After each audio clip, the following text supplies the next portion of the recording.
सावन का पहला बादल उसका काजल बन जाए।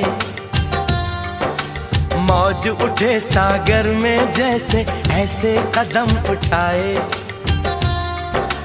रब ने जाने किस मिट्टी से उसके अंग बनाए।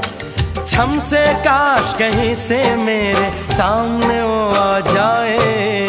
भोली सी सूरत